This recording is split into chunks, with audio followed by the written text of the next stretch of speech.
Welcome back, everybody, to your daily update on the state of what is soon to be the Malazan Empire.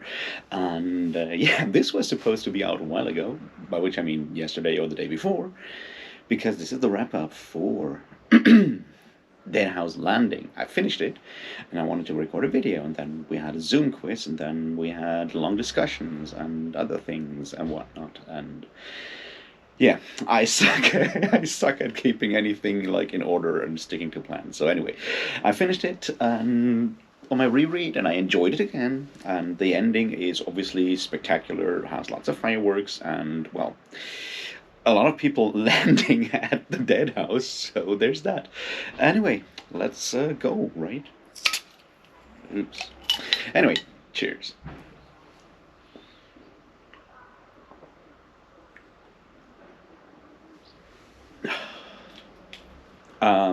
So yeah, basically what was missing, and this is about the final chapters, which are 14 to 19 plus the epilogue, is well, the big conflagrations and everything, and we see things now again that we haven't seen that much of in Path to Ascendancy so far. One of those things being Direct shows up, right? So we're going to talk about that religion part and theology part in a minute. We got to talk about the end of Mach. We got to talk about Teishren, obviously. We're going to talk a bit about bridge burning. Things like that. So let's start with the obvious thing. So Teishren gets is put into the arena to be eaten by the bugs. Something that kind of makes sense when you look at the whole novel. We kind of see it first happen to that priestess of Therese, the Enchantress, also known as the Queen of Dreams. So we know how that whole execution thing works, and then we see Teishren put there, and we also see kind of that maybe he, we see from his perspective how he gets overwhelmed by a ton of insects, and then he wakes up again in a cave with two large ends of a worm and talking to him, which is Derek, the goddess, or the godlike being, because I'm not sure if we should use the word goddess at this point, seeing that it has apparently two sides, a male and a female side, which, kind of makes sense if you have that whole circular circle of life and death kind of thing going on, that it should encompass all these things. Now, this is interesting because what it means is that here we have, unlike with, other goddesses and gods like, say, Therese, who we haven't met but, gets mentioned a lot, or Karul. Well, Karul also not really, but that's a different thing. Those are sort of humanoid-shaped, human-shaped creatures. Some of them are probably actually, humans that ascended. Say, the Shadow Throne, for example. People like that, So there's that going on, but then you also have, like, beings that are personifications of a principle and not bound to those conventions. One of those beings is obviously Derek. Anyway, Derek sends our good buddy Teishren back to send their message and clean up the cult, because there's things going on in the cult that seem weird or seem dangerous in a way. And we've already seen that with like the Chaos Taint in Tallow that Teishren kind of notices at that point when he comes back. It's something that I feel sets up in a way what happens in the Bone Hunters, and after that with the cult of Direct. So we see that the cult being undermined by influences of chaos is something that goes way, way, way back and is already set up here. Which I feel is interesting when you see how the the events of Path to Ascendancy have like tendrils that go all the way into all these other places of the Malazan world, which, once again, makes a ton of sense because we're talking about history here, and history works. History is not a straight narrative, is what I'm trying to say here.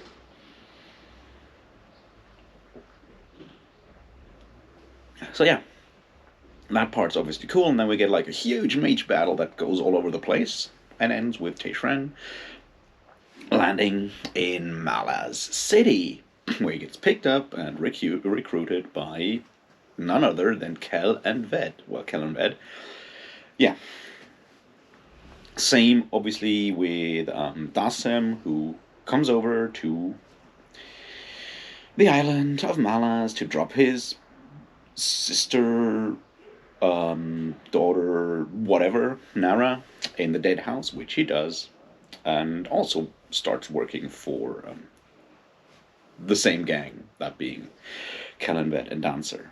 And we have like this really important, I would say, meeting, I guess, at the end of Deadhouse Landing, when they're up in the office and it's Kellenvet, Dancer, Teishran, Dasem Ultor, and Surly.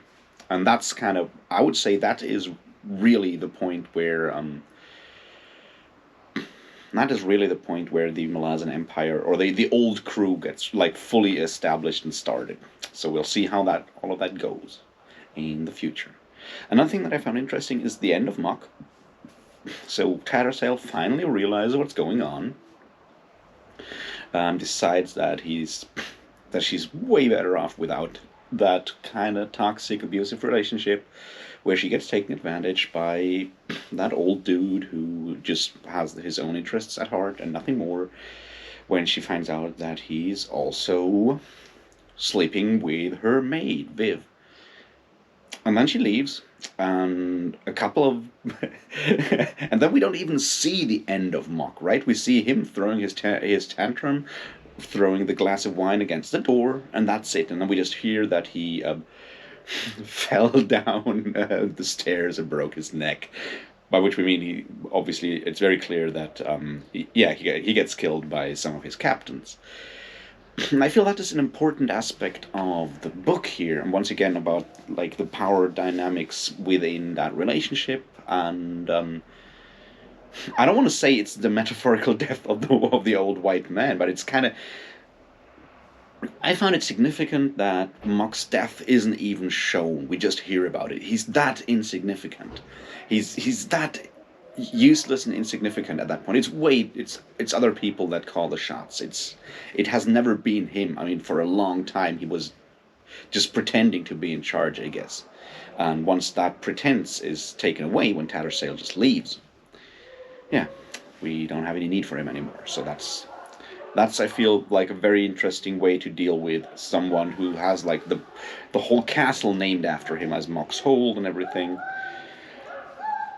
We don't even see him die. So absences are sometimes as important as the scenes. I mean, that's the point, like, right? The scenes that we get described in a book are important, but the ones that we don't get are just as important. Like, that's the whole idea of show, don't tell, or don't show and tell when you then do something like that.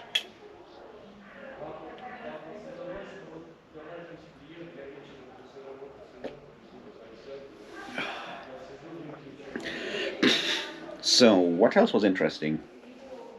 Kalor shows up and then gets taken away by whoever the Fisher is. I mean, I'm not quite sure if he's male. I don't think it's male. But we get like our first picture of Kalor being driven by, revenge, anger, and barely rational at this point, which I find interesting because later on when we see Kalor in other books like Blood and Bone or To the Hounds or Memories of Ice, he is, he's rarely a very likable person, of course. But he seems calculating and rational in a lot of ways. Still driven, of course, but not that irrational. So it would be interesting to learn what Calor does between what happens to Calor, what makes him, kind of human again, I guess. Well, not kind of human. He's obviously human, but you know what I mean. At least regain a semblance of sanity is, I guess, what I'm trying to say here. So I would that would be interesting how that all worked out. I mean, obviously we see his especially his how to say obsession with Nightchill at the beginning of Memories of Ice. We certainly see that there, but it kind of feels a bit more sane compared to his whole like show in this book with like forcing the sailors to almost into cannibalism and all of that stuff. I feel that's crazy. I mean, in a way that he is later on, he's not anymore.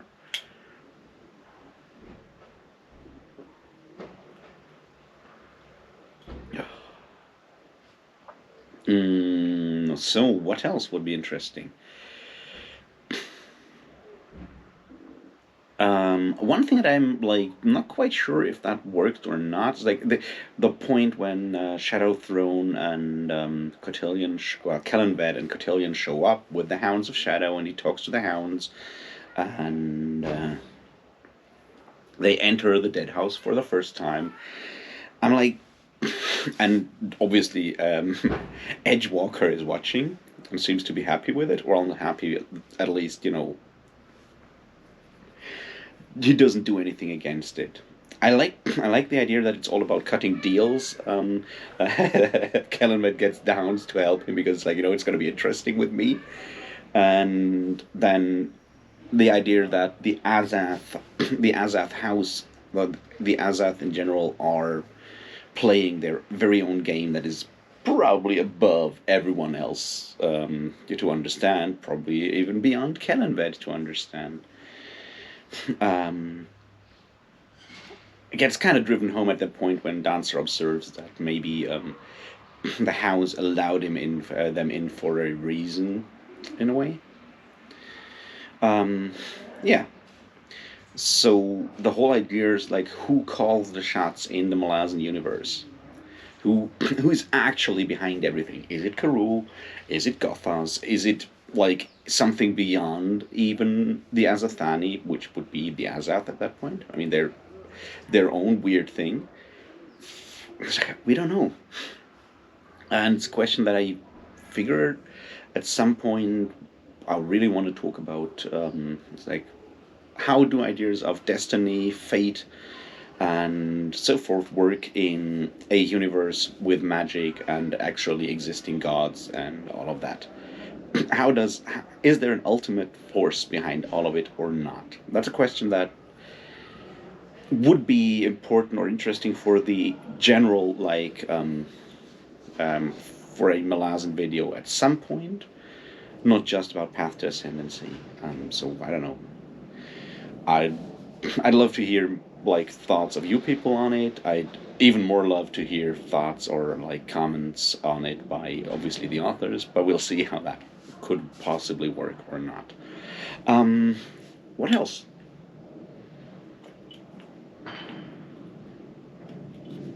All right.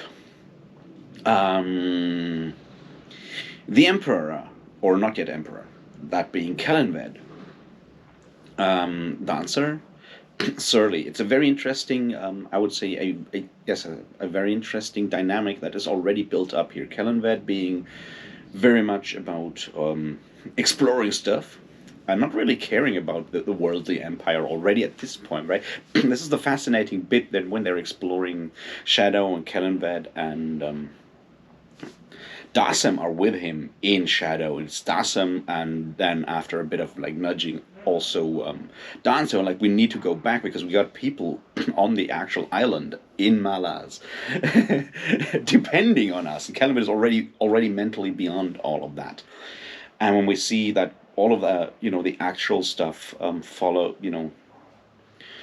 falls to Surly's feet already, we kind of see how annoyed She is already, because she's not in charge officially. She wants to be in charge. She has the divine right to be in charge because she's obviously of royal blood.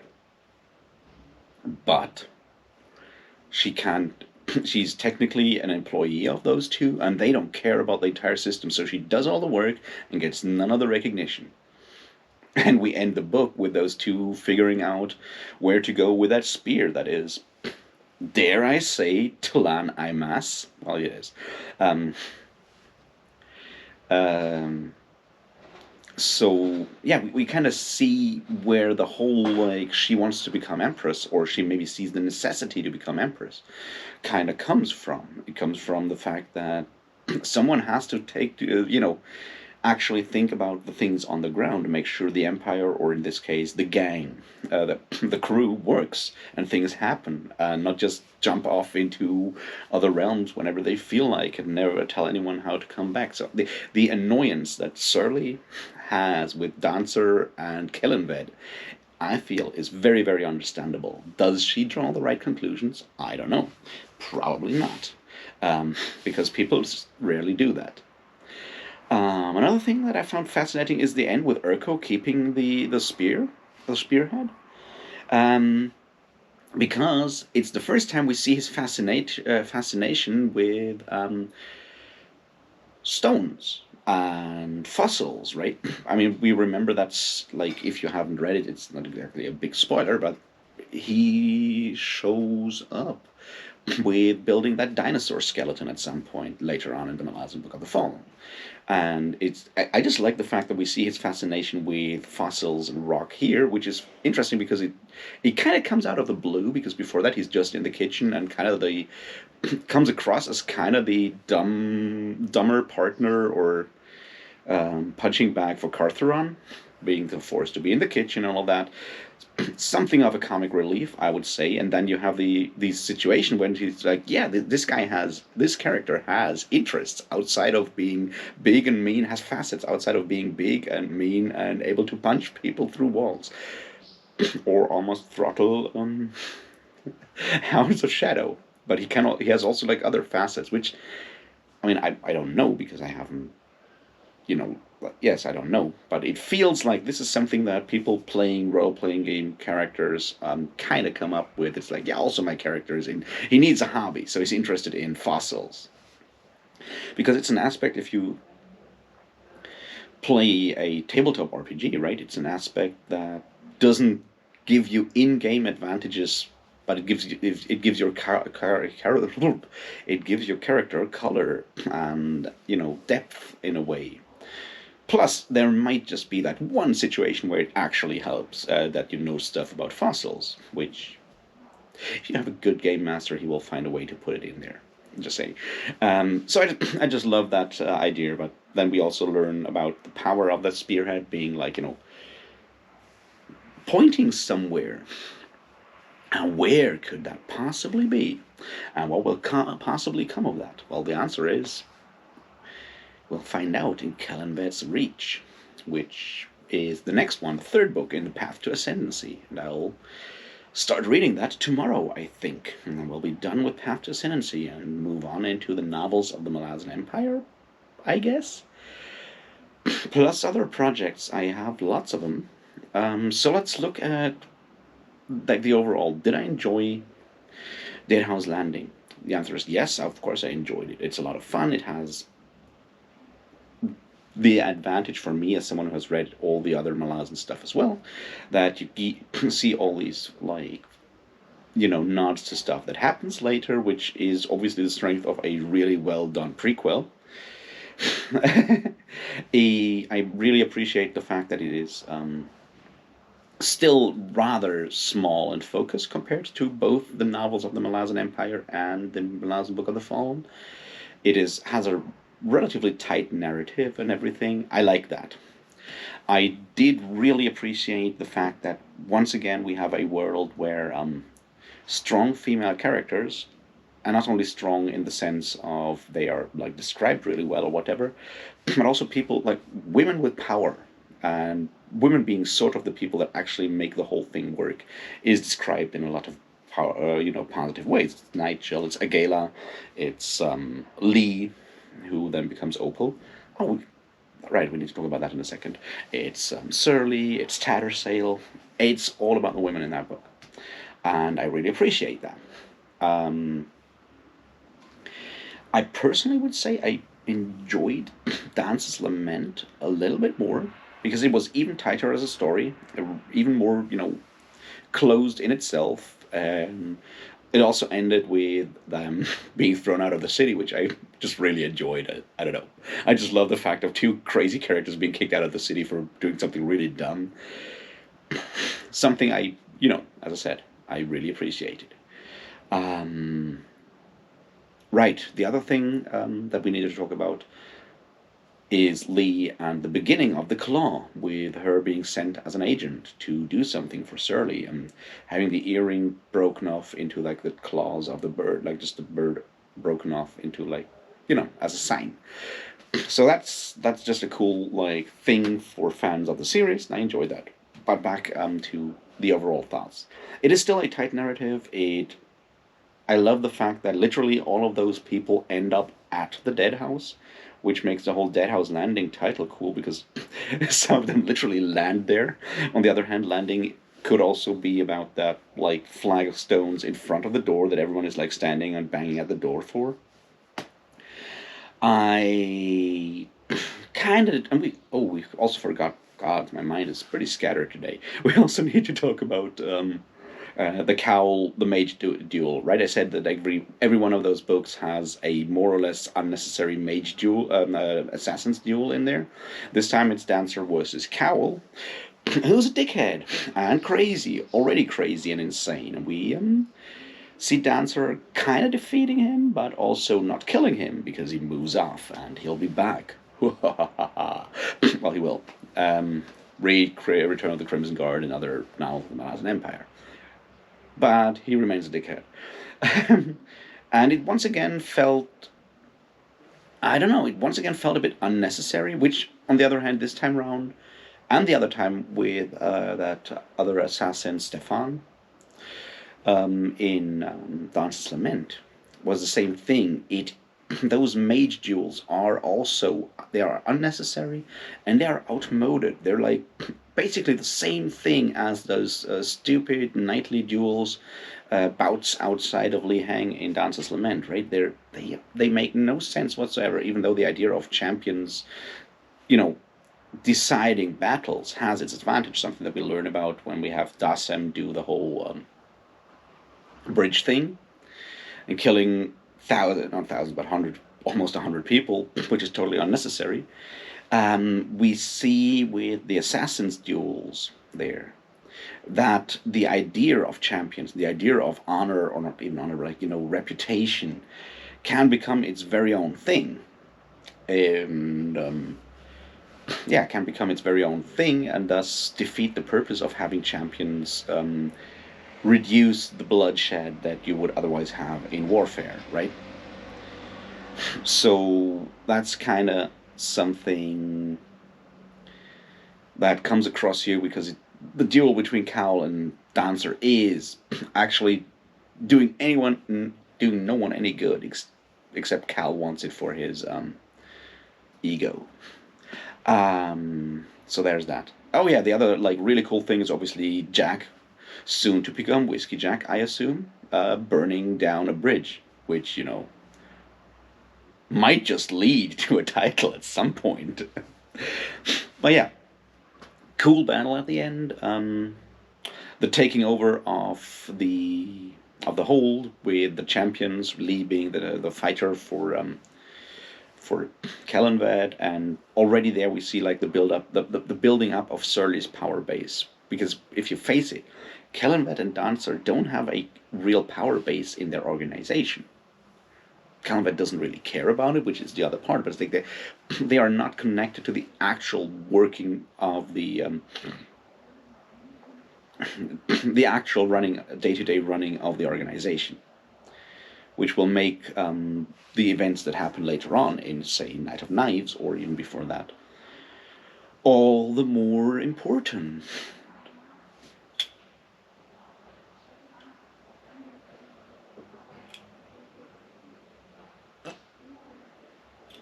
Um, and even there, right?